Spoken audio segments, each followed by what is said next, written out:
Zoom link and everything. Sure. Not a problem. Is the audio coming through okay, Rob? Yes, you sound great to me. Okay, perfect. Brett, Yeah, are you able to share yet, Brett? Let me pull that up right now. Set it disabled. Oh, there we go. Now it's. I made you a co-host. You should be able to do. Okay, perfect. There we go. So I started recording just a couple of minutes ago. I say there's at least enough people to make a showing, so let's try it. Yeah, we should probably just go ahead and get started because I know there's an Esri. Anybody watching that's going to want to tune back into that about 3:40, so we should probably get going. Okay. Well, yeah, if you want to do some kind of intro, or I can jump right in, whatever you all prefer. AJ? Hey, everybody. Welcome to a presentation by Brett Clark from Nearmap.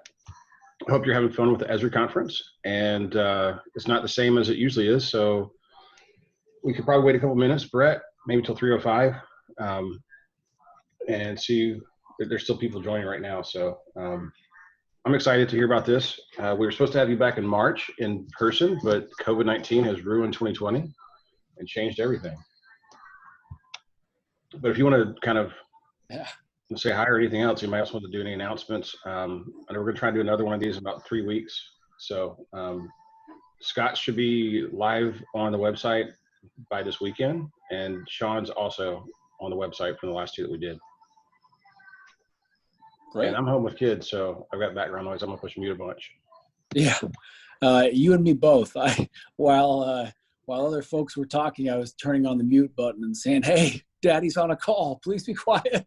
So we'll see how well that works out. But it's a different world for all of us, so that's totally fine. What I can certainly do is just start to kind of do a high-level overview. Then, if people join on, obviously, we can ask questions. If you need to have me repeat anything, happy to do so. And I'll try to keep it nice and tight, not go over time certainly, and be sensitive to the fact that we have an upcoming Esri presentation. So in that light, first off, thank you. We've enjoyed our discussions with Magic and the different folks in the area so far. We look forward to hopefully continuing that discussion. But as a brief intro to Nearmap and who we are and what we do, we took a very different approach to the imagery market, because we truly felt that if we can transform and change or improve the way that you view the world, then we can profoundly evolve the way that you operate and work, whether it's within local government or otherwise. And one of the ways we do that is by applying our business model, which is one of proactive collection rather than being reactive. So we proactively go out and collect data multiple times a year. And because of the technology that we have and that we have patented, we're able to go out and rapidly process that data. So typically an ortho flight that you may be used to will take months to process. Whereas with our system, it takes us about 10 business days to rectify that and upload it onto the online system. And so it's a very rapid turnaround time, something very unique and not really seen in the market. So with that approach, we pre-select areas based off of population that we fly with that regularity. In the greater Memphis area, we typically fly twice per year. So I'm going to skip over to my next screen here. And this has a county overlay on it. And we recognize we don't fly the entire Magic area. We get that. This is simply the segment or area that we have identified that is worth us going out and proactively flying. What we then do is we work with folks like Shelby County 911 and Tim Zimmer to go out and collect all of Shelby County or to expand that footprint. And so that's what we've done here, and that's what this collection area is showing. Is going out and collecting that. Now, what we can certainly do is augment and expand that coverage so that we can get a larger footprint. For example, I see someone from, I think Sean is from Tipton County. We can certainly talk about going out and expanding up there. But for right now, just, warts and all, this is where we sit proactively with our existing footprint. So let's dig into the imagery here.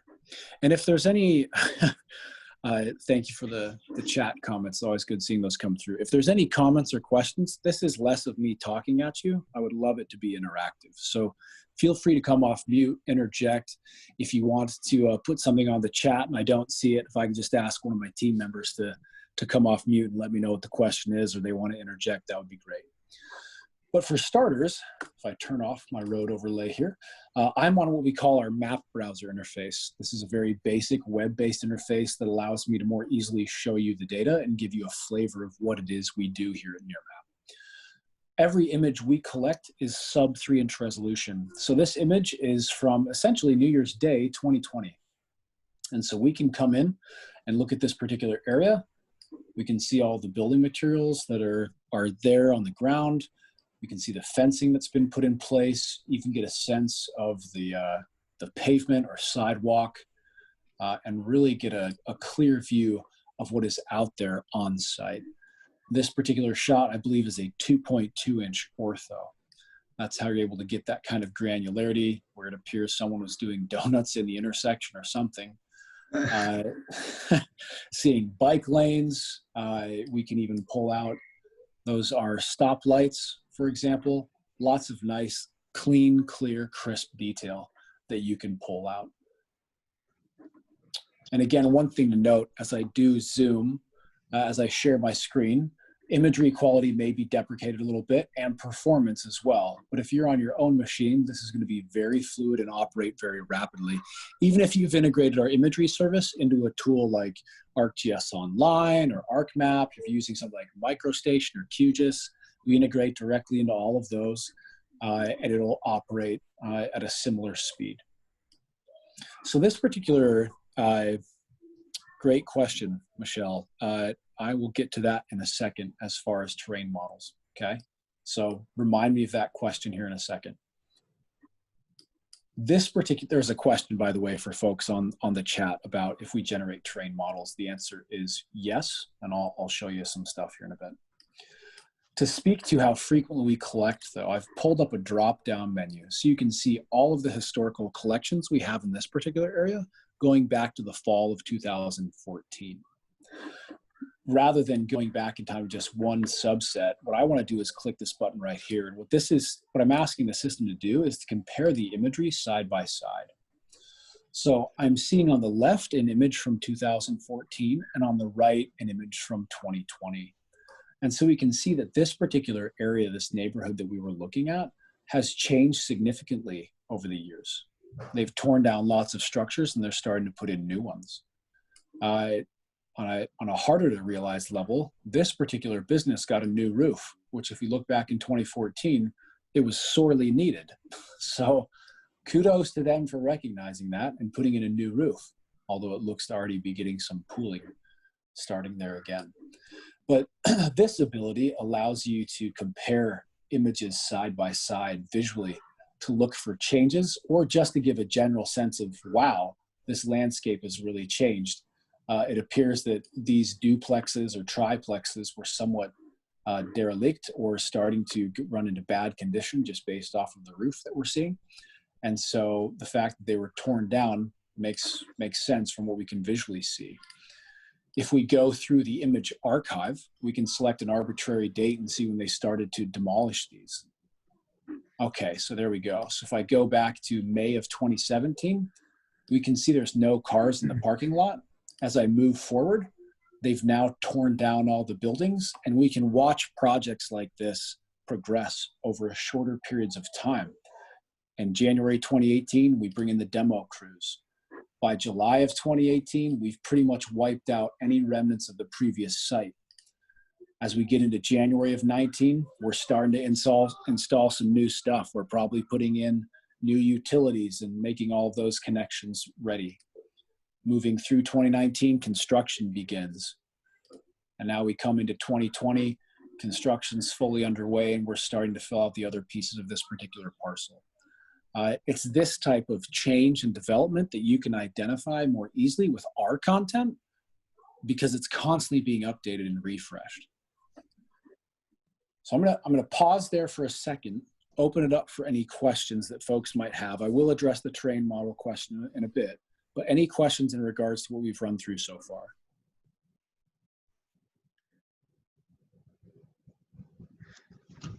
Okay. If there are, please feel free to interject. Yeah, I had a quick question. So is this a subscription-based product? Yes.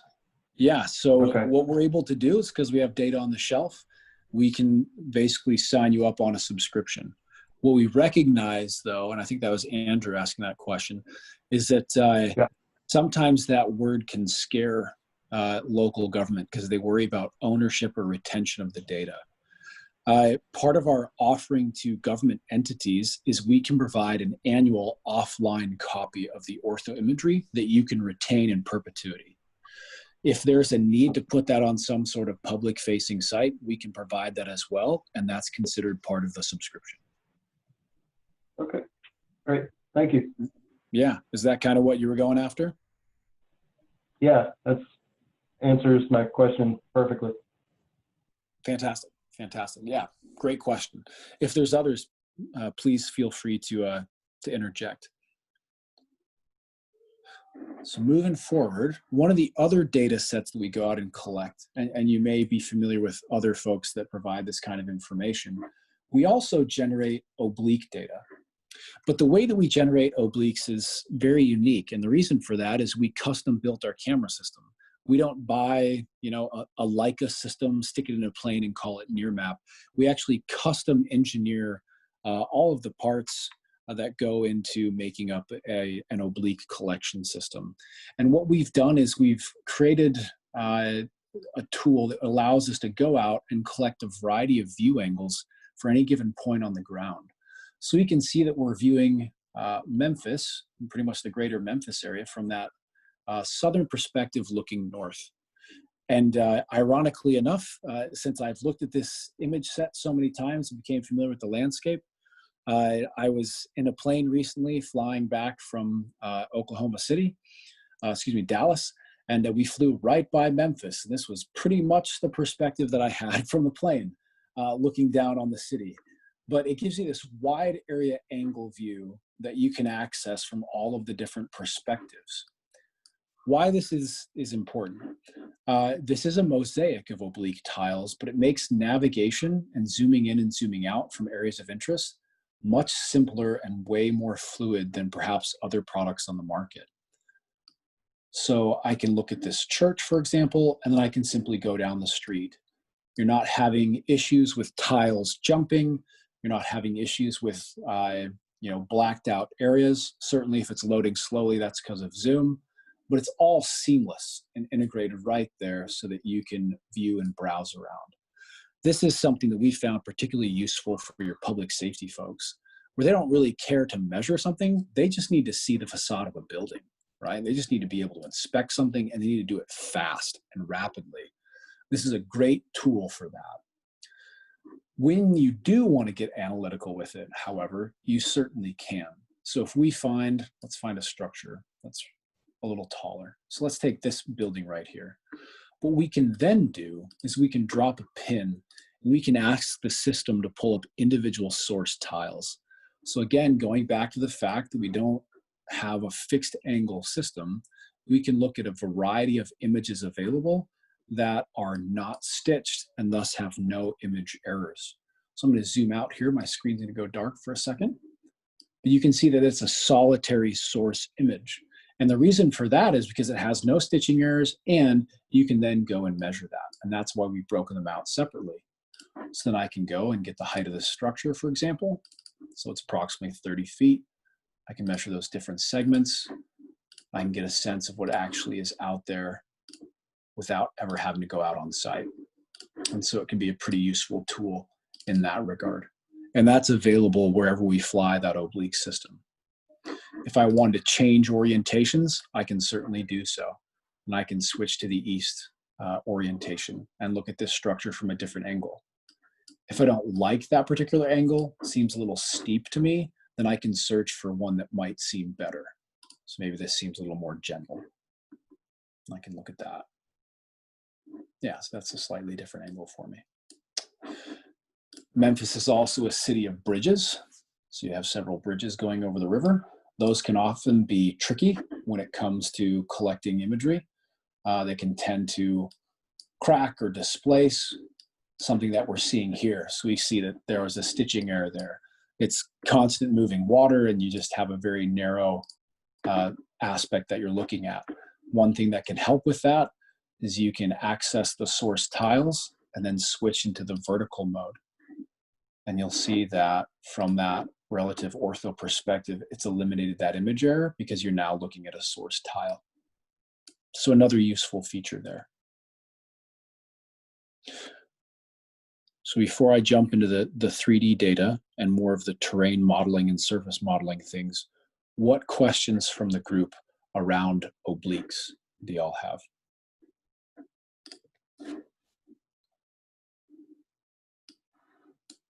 Do y'all use obliques right now? Any of y'all?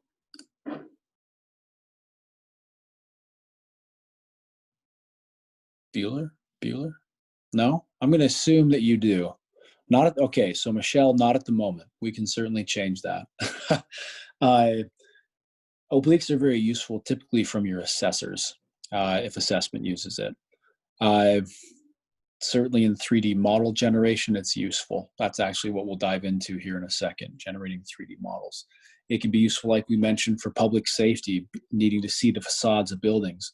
We talked with some of the folks that we work with within the city of Detroit, and they said, look, we need oblique information to understand how tall a certain building is so we know which ladder to send out to be able to deal with a fire. Because if it's on the 17th floor, we can't just send out a basic fire engine. We need something else that needs to go out there. If we're, in talking with our customers in the city of Chicago, for example, they had similar use cases within public safety, but primarily obliques are used within assessment. So moving along then, if there's no other questions in regards to that, what we're able to do with all of this information is we can stitch together all of the oblique imagery, all of that data into a seamless 3D experience. So if I kind of back out here, let's find the downtown area. There we go.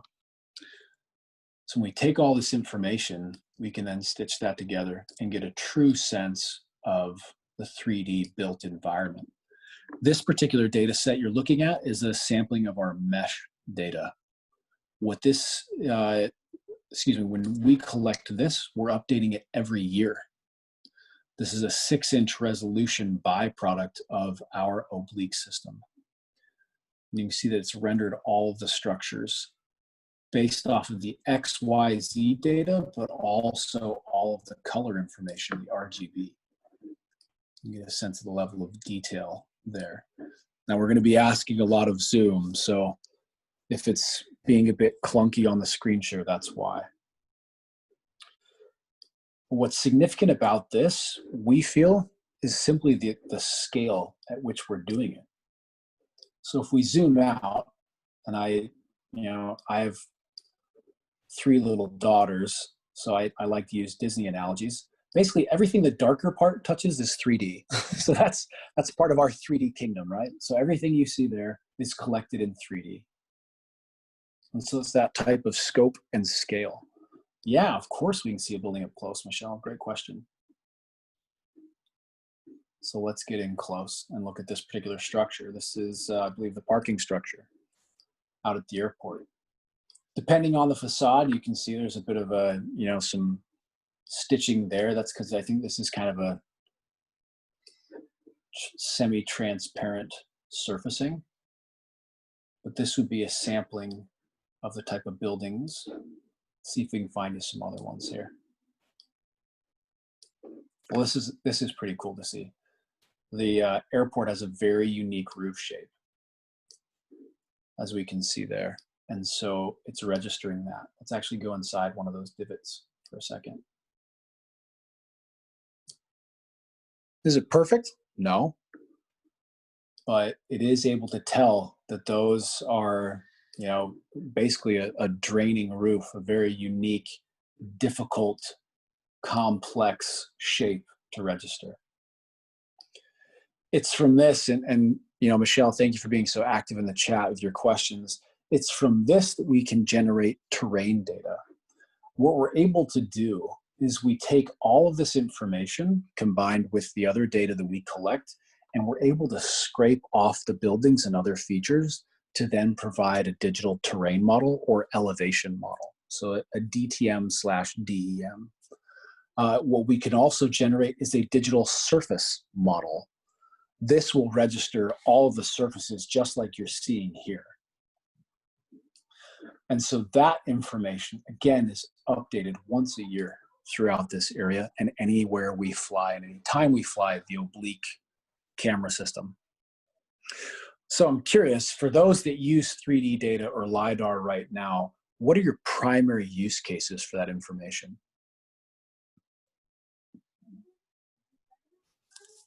Anybody brave enough to come off mute and share with the group, perchance? If not, I'm gonna have to start calling on people. So, Michelle, you've been pretty active in the chat. Are you able to come off mute and kind of share with us how you use 3D data right now? Yeah, so I apologize if my dogs start barking. All good, all good. Yeah, so right now we haven't had any projects for 3D data, but we use them for inspections. I know we did one for City Hall because they were planning on redoing it. But we haven't really gotten much for the 3D data. We typically do digital terrain models for TDOT. We do earthwork quantities and things like that. Okay. Yeah, earthwork. That was very helpful. No, that's great. That's fantastic. You know, modeling and inspections and trying to figure out, look, if we put a structure here, or we want to install a roadway, or they want to expand the freeway or put in an on-ramp or something, and they want to move dirt, you know, you can look at that volumetric type calculation. How much do we need? Where can we put it? You know, and all of that type information. What's helpful as well is the fact that while this might look kind of cool, it's also measurable. So if I just take this random building, I don't know what it is, but it has a pretty cool entrance.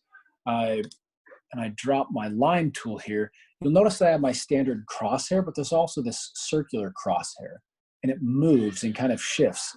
What that's detecting is the change in the surface. So you can see that I'm at the very top of the building. So I'm going to click there. I'm going to draw a circle down to that. I'm going to draw a line, excuse me. What this is showing me is not only the pitch of the line that I drew, but also the relative height. So between the road surface here and the top of this building, it's 195 feet. You can see that right there. You can see that it holds true when I've drawn my line on that kind of angle and perspective that it's got. As far as accuracy, I saw your question there, Michelle. So our accuracy from a horizontal perspective is roughly 11 inches, give or take. Vertically, it's approximately 16 inches. We do that through a variety of ways. We use some existing control points that we have through the variety of years that we've gone and done collection. We have different sensing capabilities that allow us to do that, and then a combination of aerial triangulation. Then when you adjust your data to the local state plane versus the standard spherical Mercator, we see that improve the accuracy and the positioning as well. Did that answer the? Perfect. Okay, great. So that is a bit of 3D right there. Any other questions or parts of the collection area that you'd like to go see in 3D? Nothing from the group. Okay. So just to recap, and we have one more thing to show, but just to recap, we do go out, we collect vertical imagery. So that's standard ortho view that you may be used to seeing. And we collect that multiple times per year. We generate what we call a panorama or an oblique mosaic shot, which allows you to rotate around structures or whole environments and see them from an oblique perspective. We also collect oblique imagery, which allows you to take a more static view, but also measurable and analytical view on a particular structure. And then we also take all of that information together and we generate 3D data. Now, this 3D data can not only be viewed through our system, we can also extract it for you in a variety of file outputs that allow you to bring it into systems like ArcPro or other CAD type tools. So it can be a very useful system, or excuse me, useful data set for you to have access to. And we can see that here if we go into our export tool. We can actually look at the different captures that we provide, particularly within textured mesh. So for those of you that are getting ready to hop onto the Esri presentation in a few minutes, depending on the systems they look at, ArcPro's preferred file format is SLPK. And so it is more than just what you're seeing here. You can export that information. Okay. Now, before I move into the last thing, any questions or comments from the group?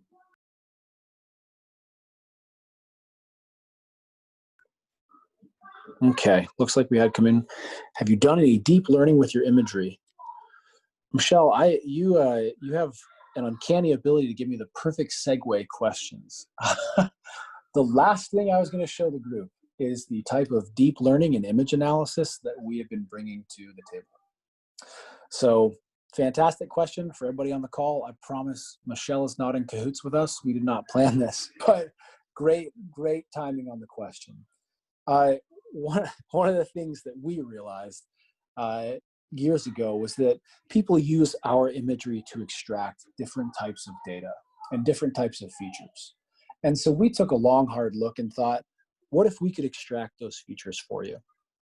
And so what we recently released was an initial run and subset of different data sets, such as tree overhangs, solar panels, roof shapes, roof material, building outlines, trampolines, swimming pools, and construction sites.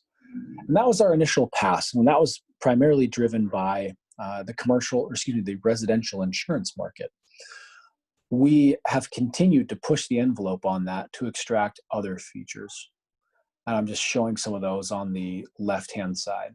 Now, a caveat, I'm giving you a peek behind the curtain a little bit, okay? So some of these are still in beta, but I think they're worth going through. So essentially what we've been able to do is we've been able to say, okay, computer, we want you to identify trees above a certain height throughout the entire region. And when you go out and do that from the collection, color them orange. And so that's what we're seeing here throughout the entire Memphis region is your tree canopy and the health of that canopy, relatively speaking, based off of what we're able to detect. And so if I keep zooming out, we can get more of a macro view of that.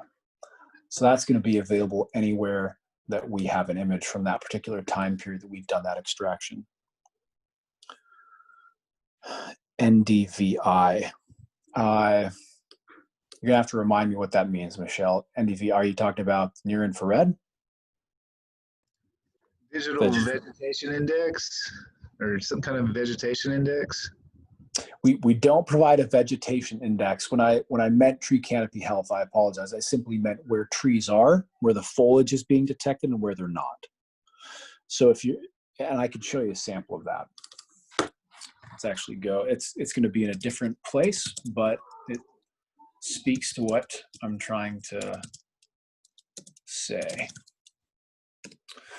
So we work with a customer in Northeast Ohio, just outside Cleveland, and they turned us on to this particular issue. And they said, we had a problem with our vegetation in this area. Whoops, clicked the wrong button, I apologize. Let me go down to this. Here we go.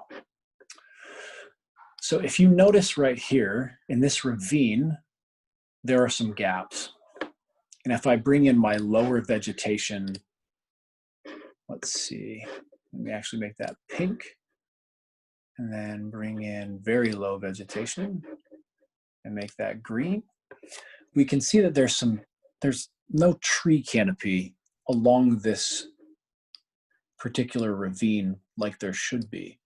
And if I turn off my layers really quick, since we're not collecting NVDI, if we go back in time to 2015, we can see that trees were supposed to be there. And if we were to run our analysis, we would see that the vegetation, the foliage would pop up. But due to a clogged storm drain, which occurred because this was a newly constructed hotel, it actually led to the death of a lot of those trees. So that we didn't notice this until the summer collection in 2017, but that canopy was completely lost. And that's kind of the telling image right there. So if I go back down to my vegetation, and I turn on that layer, and let me get the other ones turned off, we can see that that was degraded and we had lost some of that canopy. It was due to erosion, if that was addressing the question. I think Rick put that in the chats. It was due to erosion, and I can show you a sample of that. We can see that the canopy was lost, and they had to install a new culvert. So in this particular area, if we go back to 2014, we can tell that this hotel was newly constructed, and this is the drain pipe. And so it was erosion over time. We can see the really deep lines that had formed here. So over time, that pipe actually clogged up and choked out the water. So you see that it's completely collapsed and it's not draining anymore. And so that's something that our customer up there noticed from our imagery, just our imagery, not our AI. But if they were to have our AI data, it would certainly help. Is vegetation management and tree canopy and things like that, is that a pretty common use case and hot topic for y'all?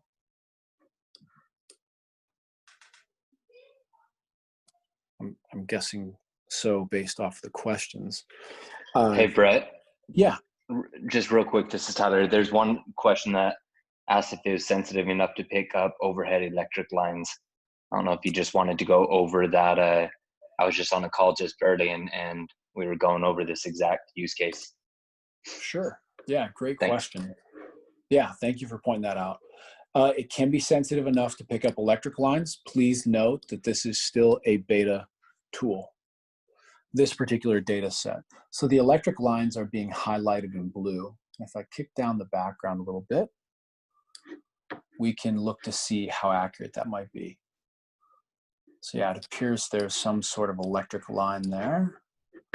And if I turn on my power pole layer and I make that pink, what's a color that would stand out? There we go. It's picking out that power pole right there. Again, still being in beta, but it is able to pick up and say, hey, we're noticing power lines here. If there's a particular area that you know of that we can go take a look at where that might be more evident, happy to go scan over to that particular area. Pan east, my bad, right? Like over the river. And you can feel free to come off mute, Rick, if you're able to, and kind of direct me. Other east. I'm looking at the river now. I think that's what he was wanting me to see. Yeah, I was going to tell you that Midtown Memphis to the east of where the downtown area is heavily treed, and we do have overhead lines within the 240 loop, so it'd be to the right, not the left. My bad. I was going west. I'm so sorry. That's all right. It's the end of my day. Too far, because that road that you saw, you've got a 240 loop going around, the interstate loop going around. Inside there's lots of trees, some of the densest areas, right in where you're just about the center of your, probably bottom center, that area. Look for your overhead lines and your tree cover, and see how much encroachment there is. Got it. So maybe in an area like this? Yeah, it looks good. Okay. Looks like we got an area up here. So we'll let that register here. It's kind of chunking through the tiles really quick. So yeah, it looks like you might have some encroachment on this particular line. Is that kind of the aspect you were trying to see? Yeah, that'd be one use of it to analyze. Now, I don't know how often you do the data collection, but at certain points, during the tree trimming cycle, it might be helpful to point out maybe some areas that need to be gone over before their cycle comes up, if that showed up. So Yeah. we can get an overview and add that to the plan. Maybe better utilize the dollars for tree trimming. That's a great use case. I'm glad you shared that. Thank you. Like I was mentioning on a meeting earlier today, Rick and everyone, we find and hear about new use cases every day from professionals like yourselves. And so that's a fantastic use case. It would appear to me that you potentially have, if not encroachment issues right now, some coming up. Because if I turn off my different layers here, we can see that right now it goes over the trees, but that doesn't necessarily mean that that's going to continue. So that might be something to at least flag. And again, this is just from a beta data set. This isn't even fully baked and refined yet, but it is picking up that nuance and being able to see those power lines right there. So in that case, when you turn the imagery on, you saw that the lines were going over. So if they're trimmed far enough under, if that's underbrush and things, and some folks are real adamant about not trimming their trees too much, even though they're in the right of way. So that's always a wrestling match for a utility company. I imagine. And it looks like Michelle is adding to the chat here. Yeah, drone flight planning, certainly. We are asked a lot to coordinate with drone flights. And you both bring up good points that I wanted to highlight, Michelle and Rick, and that is that, as I say often, Nearmap is not the silver bullet for all of your issues. But we do provide a lot of data sets. So Rick noted that, well, at least you can turn on the imagery and you can, kind of mute the layer and you can see that the lines are going over. We have a variety of data sets that you can look at. So if you're still unsure, you can say, okay, I want to switch to the oblique mode. Granted, obliques were collected when there was, no tree canopy, but at least gives me a relative sense of the trees in the area and where there may be risks. And I can look along the line to see if there might be some potential encroachments and just how quote unquote underbrush those particular trees may be. Then I can switch back to my vertical view. I can turn on my tree and power line layer and say, okay, I've cleared this area right here, but this is the area where I have the most concern. Maybe we need to send a crew out there and either fly a drone or have someone try to get permission to go, in someone's backyard and take a look. Again, the more information we can provide you, the better. And it's data that's sitting here. If we turn off the power line data set, one of the ones that I always find interesting is turning on the lawn grass layer. And so we can kick up the background and see all of the grass showing and having that register there. We can also, we recognize that a lot of folks have an interest in seeing a building outline layer. We actually put that in blue. Our first iteration, the building outlines were optimized for residential structures. Our next iteration will be taking into account commercial buildings or kind of nuanced buildings like that. But one thing I want to just call your attention to is how closely aligned the data is when it comes to getting that building outline versus the actual image itself. So for a residential structure, it's pretty dead on when you take into account shadows and everything like that. I mean, it's been able to detect that building footprint quite accurately. And so a general rule of thumb is that if, let's say, Tyler, Michelle, Rick, and I sit down and say, we want to identify a trampoline, and we're going to look at Nearmap imagery to do that, and we look at 100 images each. If we all can agree that each image is a trampoline, we can train the machine to do the same thing. That's the general rule of thumb with our data. And so where we're trying to take this is to be able to continue to look for those data sets that y'all would be interested in, whether it's pervious or impervious surfaces, being able to bring in that kind of granularity that we know you're looking for.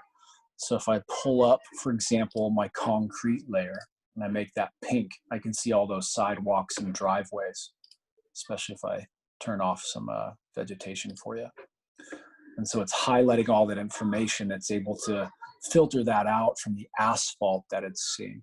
This is really where we're trying to go, is to extract this information on a regular basis. So Rick had a question about which expert system do you use to teach your AI? So we have several data scientists on staff that lead that training of the module, of the system, excuse me. We also work with over 100 labelers globally that go through thousands of images for a particular feature that we're looking at.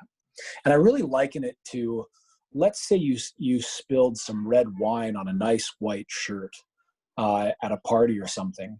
You can go and continue to bleach that and wash it over and over and over.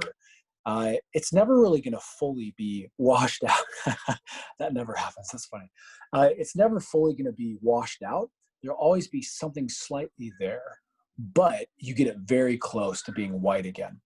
And that is really how we look at labeling and improving our AI model, is we continue to rinse and repeat, rinse and repeat. To answer your other question, Rick, no, it's not crowdsourced. We employ them.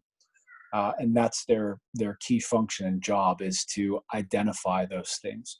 We're not relying on unvalidated third-party input. We employ and pay for that initial labeling.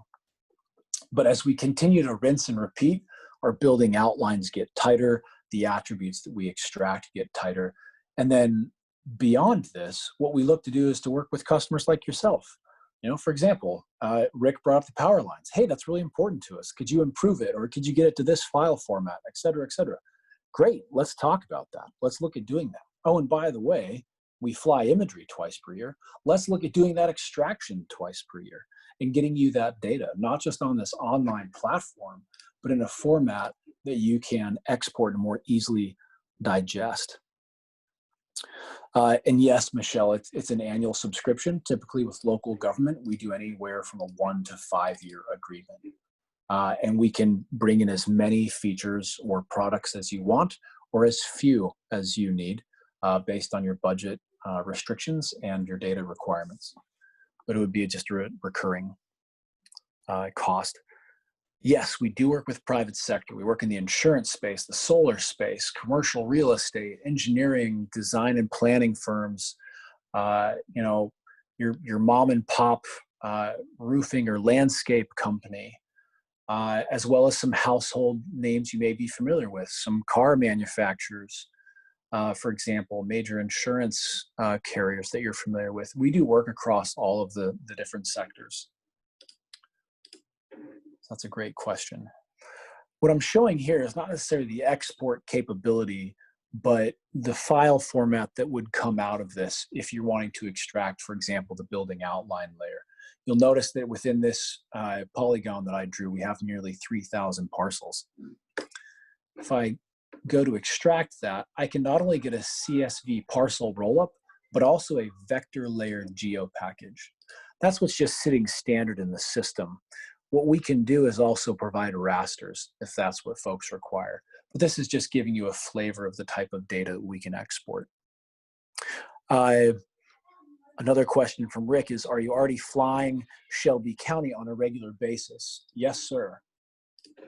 So let me turn off all my layers and I can show you that. Actually, I'll just go to this tab. This is the existing footprint we collect multiple times a year. Yep. And if that's something where Crittenden County or DeSoto or Tipton said, hey, you know what, we would like to expand that footprint, we can work out the costs to make it so that we can fly you every year or every other year, twice a year. We can expand that existing footprint. This is the minimum of what we would be going out and collecting. So great question. I know we went through a lot. And there were some folks that mentioned that there was an Esri meeting coming up. I wanted to wrap up and pause here. And before I open up for any final questions or comments, we continue to go out and collect data, and we will continue to do so. We've been doing it for several years.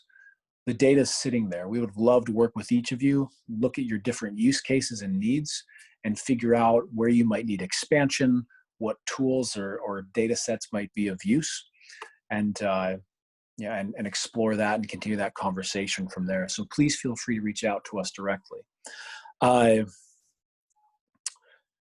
was a last question here. Did you cover Delta buildings from flight to flight? In other words, assessor. I'm not sure I understand your question, Rick. Okay, what I meant by that was, do you have, you're finding the buildings from one flight to another, and you're identifying them fairly accurately from the rooftop model that you showed. So one application I saw with other products was to look for the difference in building outlines from change detection. Yeah, the change detection from one to the other. So you would find new buildings, new sheds that were built that without permits and things like that. I know that assessors have looked for that in the past. Sure. Yeah. So a couple of things to try and address that question. One of the data sets that we collect is actually identifying construction sites.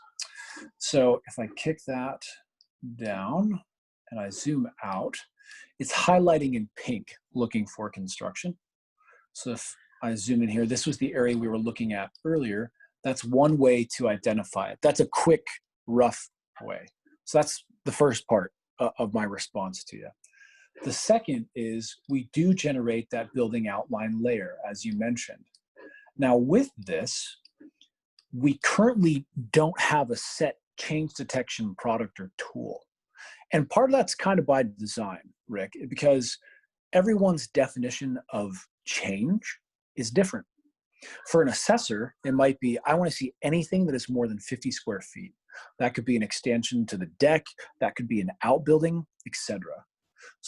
Or you could have someone that says, you know what, we really don't care. We usually deal with more rural parcels anyway. We only want to see something that's more than 200 square feet. Well, then we, as a provider, have an issue there. So what we do is we take the tack of saying, look, you're already GIS professionals. You have access to Esri software that allows you to run an analysis and look for changes yourself. So what we would rather do is give you the building outline layer from this spring and the building outline layer from fall. You can compare that on a vector level or a raster level or even a CSV level. And you can use your own parameters to determine what's a change and what is not.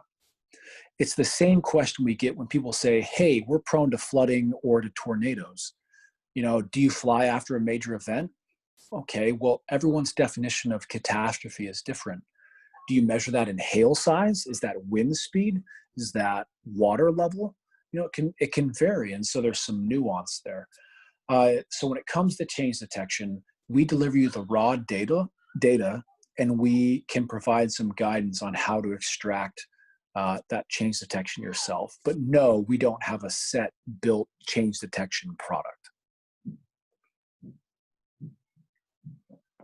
Did that address the question that you had? Yeah, perfect. Okay, fantastic. I know we're coming up on time here. Any final questions or comments from the group before we wrap up?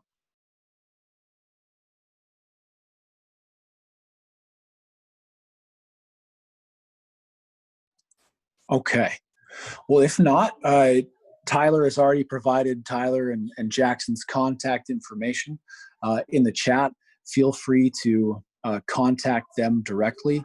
My role, I oversee the public sector team for all of North America. And so Jackson and Tyler work with me on a regular basis, especially for the folks there in Tennessee, in the greater Memphis area. So we're happy to hop on a phone. Eventually, when things loosen up, come on site. We certainly hope that, you know, that we can do that in the near future and meet with y'all face to face. But thank you for your level of engagement, the questions, the comments, and feedback.